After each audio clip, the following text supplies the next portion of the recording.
দুপুরের একটা সুন্দর লাঞ্চ। জানো তো বন্ধুরা, এমনি রিলস ভিডিওতে যতটা না পরিশ্রম হয়, এই খাবারের যে আমরা লাঞ্চের ভিডিওগুলো করি প্রচুর পরিশ্রম হয়। কেন রোজ মাথায় একটা জিনিস রাখতে হয়, কালকে এটা করেছি আজকে কি করব। তো যেটাই করি সেটা আমরাই খাই, কিন্তু তাও তোমাদের দেখানোর জন্য এক এক দিন এক এক রকম করতে হয়। তো সেটাই চেষ্টা করি। তো ঘরে তো আমরা রোজ দিন একই রকম খাবার খাই না, সব সময় তো আর অত সুন্দরভাবে খেতে পারি না। তার মধ্যেও আমি একটু চেষ্টা করি তোমাদেরকে একটু ভালোভাবে দেখানোর বা একটু অন্যরকম দেখানোর। তো আজকে ভিডিওটা পুরো নিজের হাতেই করেছি। তো একটু যদি ভুল টুল হয় তোমরা একটু ভালোবাসা দিয়ে মানিয়ে নিও। তো চলো দুপুরের থালায় কী কী আছে সেটাও তোমাদের সঙ্গে শেয়ার করি।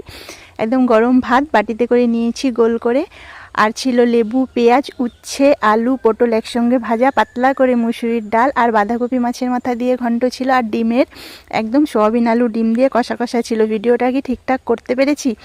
অনেকেই ভাবে রোজ রোজ কি ডিম খায়, রোজ রোজ ডিম খায় না। আমার বরমশাই